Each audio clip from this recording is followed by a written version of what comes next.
Today I've got my new YFZ, it's 2021 YFZ450. We've got most of the big three done to it already. I've got the FCI intake, I've got a Vortex ECU, then some other basics. I went down a tooth in the front. Obviously right now it's got sand tires on it, but my Rossier R5 exhaust finally showed up, so we're going to be installing that today. And we'll also be doing a sound comparison between stock YFZ450 exhaust, stock with the spark arrestor removed, and the Rossier. So without further ado, we'll get to it. Alright, so this is the, we did get the R5. We got the sticker, the emblem to kind of match the color scheme of the bike. I went with the carbon tip. This appears to be a very well made piece right out of the box. Pretty decent welds on it. We'll get to installing her. 10mm 3/8 drive. And we'll need a 12mm wrench.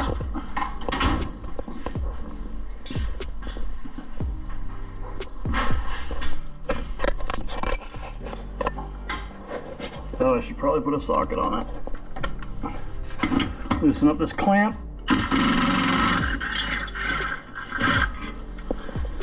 Whew, she's a little warm still.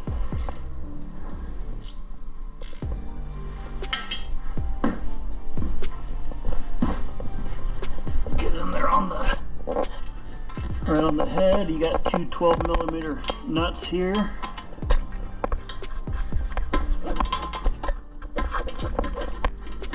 Might be easier from the other side. Let's puppy up a little bit.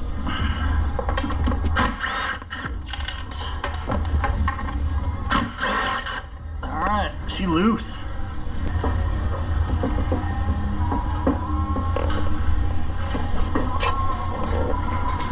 Now, we're just going to twist this so that clamp kind of comes off. Just like so.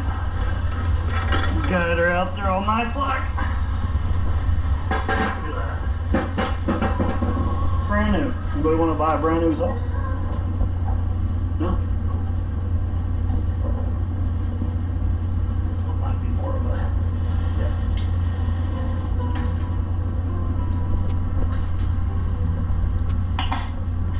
Break this free right here.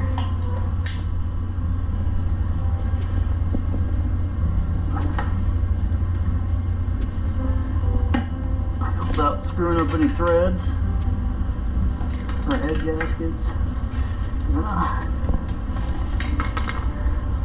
Oh yeah. A little wiggling goes a long ways, eh?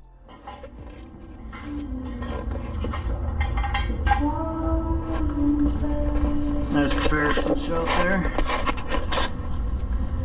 You can see how much larger this Rossier pipe is in diameter. It's going to flow a lot better. And look pretty doing it.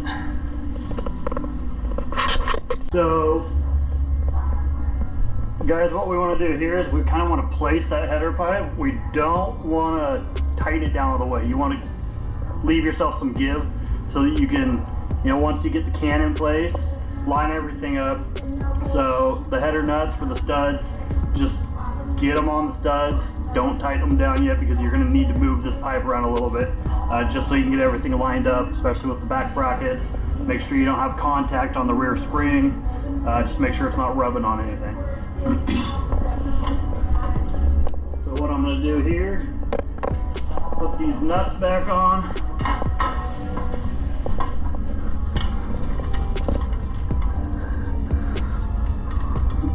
Again, we're not putting them on tight, just so they stay.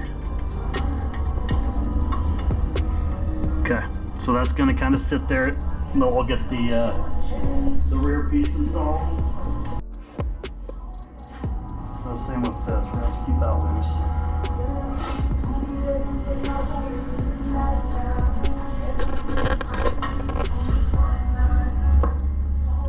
And more than likely we're going to have to move all this stuff around a little bit. Oh yeah. Oh, butter baby. Yeah, see that? So that's got to rotate up.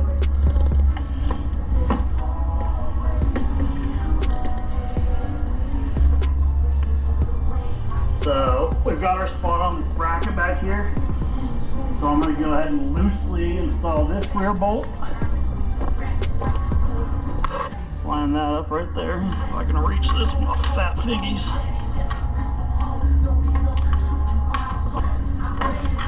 Okay. So now everything is in place.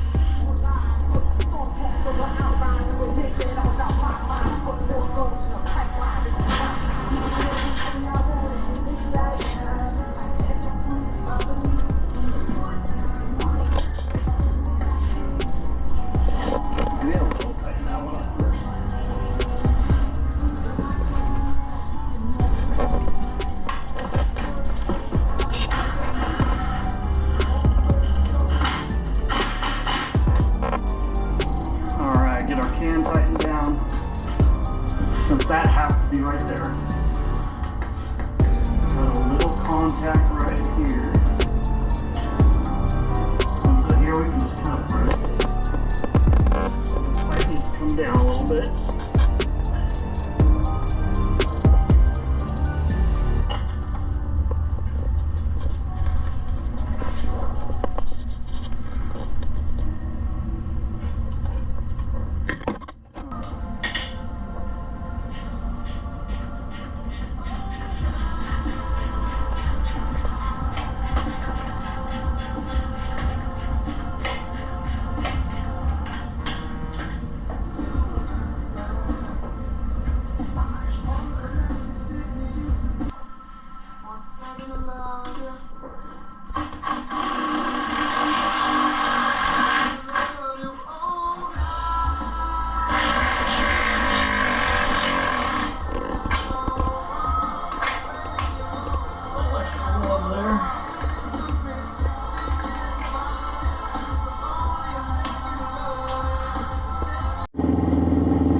Checking for any leaks, making sure it's tied up there against the head, that head pipe. So far so good.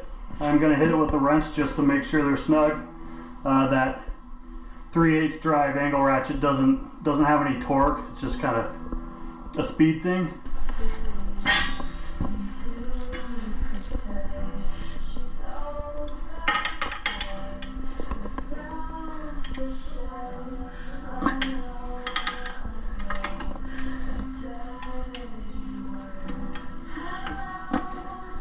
Yep, we're good.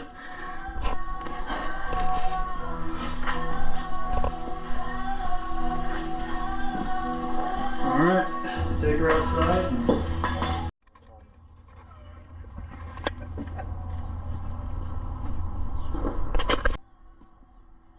Alright, we'll give her a start. Now it is going to smoke. Any new exhaust system on anything. It's going to smoke, steam off pretty good. It's probably going to stink for a little bit.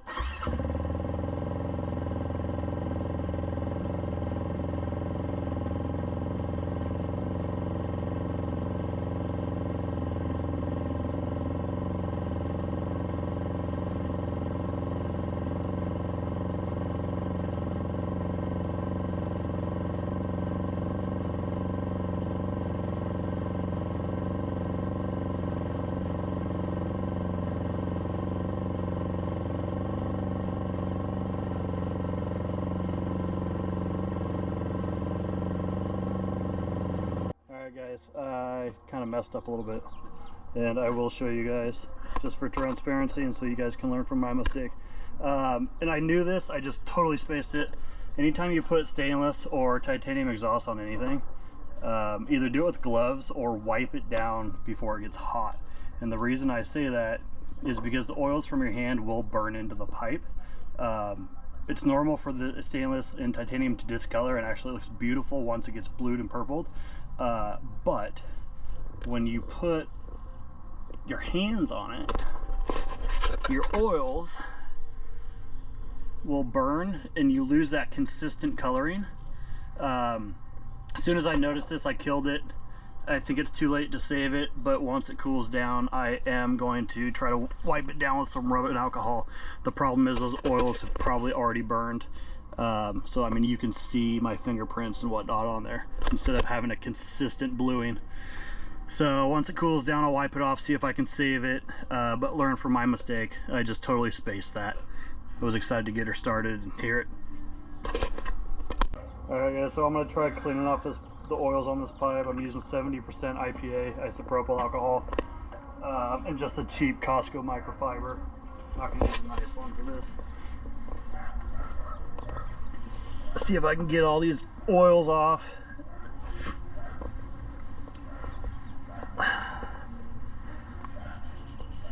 All of it. Yeah.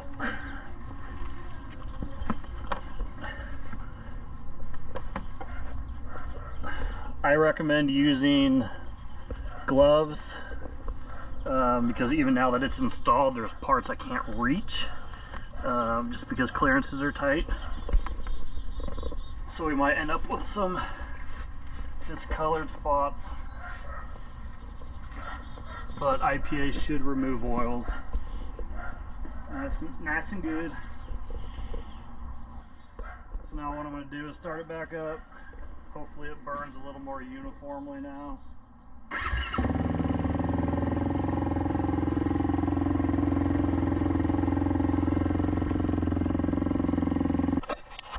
Alright guys, so first off we'll start up the completely stock 2021 YFZ.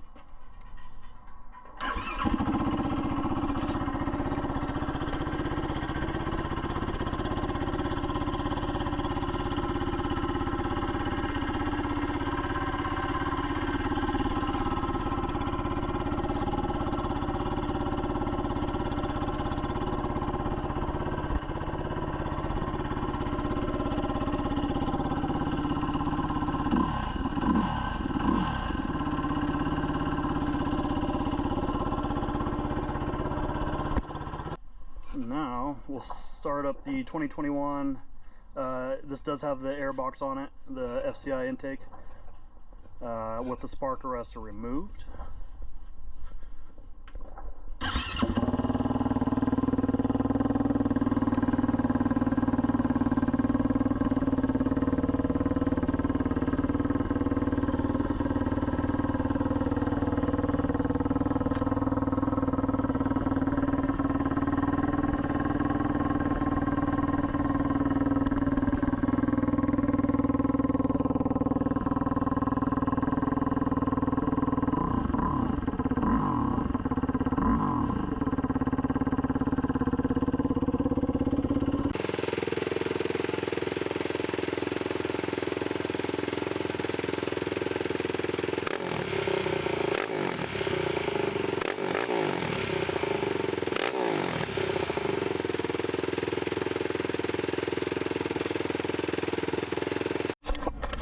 Alright guys, so just a quick rundown on this bike. I didn't get to it before.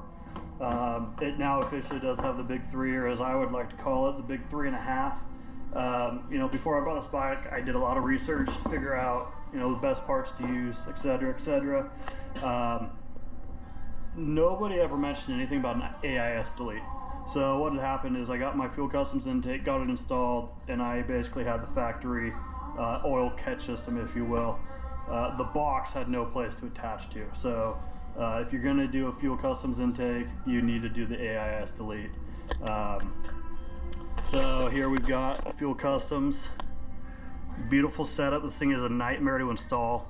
It's a pain in the ass to get it plugged into the throttle body, at least if you have normal size hands. I do have the Vortex ECU. You can see it peeking right there. The other thing I did, I ride a lot of sand, so I did do a 13 tooth front sprocket. That was pretty simple. And then just to save my shoulder, I kind of have weak shoulders from just years of baseball. I did do the Precision Elite stabilizer. Makes a huge difference. Never ran a stabilizer before in my years of riding. You know, hitting especially, you know, roots, stumps, logs, whatever. It really absorbs a lot of that energy, so it's not getting transferred into your wrists and your arms. It does make the steering a little bit stiffer, but it's a good sacrifice to have. So here I'll compare. This is my son's bike. So what we've got here is you've got right here you have the AIS box. This is plugged directly into the factory air box, and what it does is you can see all this crap.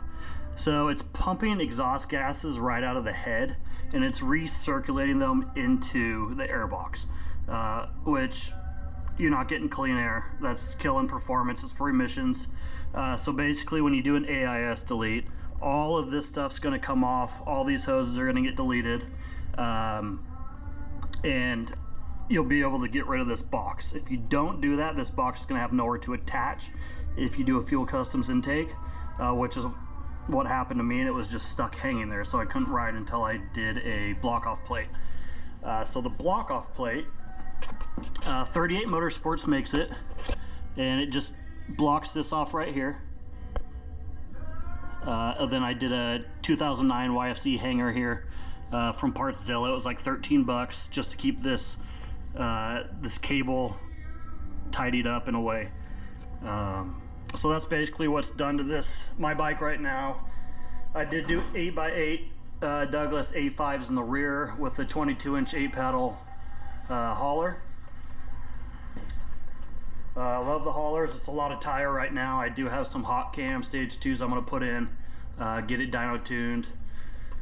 That might be later this summer or maybe next winter, we'll see.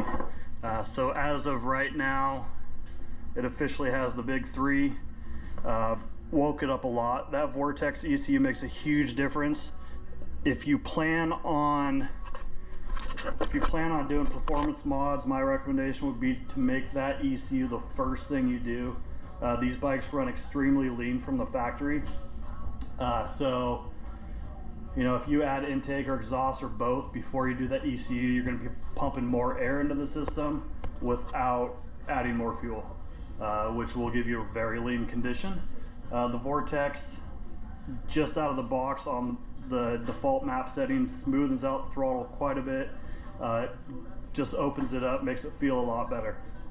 Doesn't really add much performance based off dyno graphs I've seen, but just the rideability and the drivability of it is significant. Once you have that ECU, you know, you're free to basically do whatever you want, but then you just have to adjust the fuel accordingly. This weekend I will be installing a Tusk hour meter,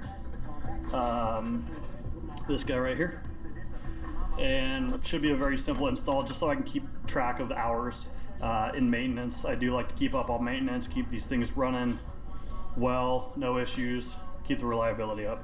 So thanks for watching, and we'll see you on the next video.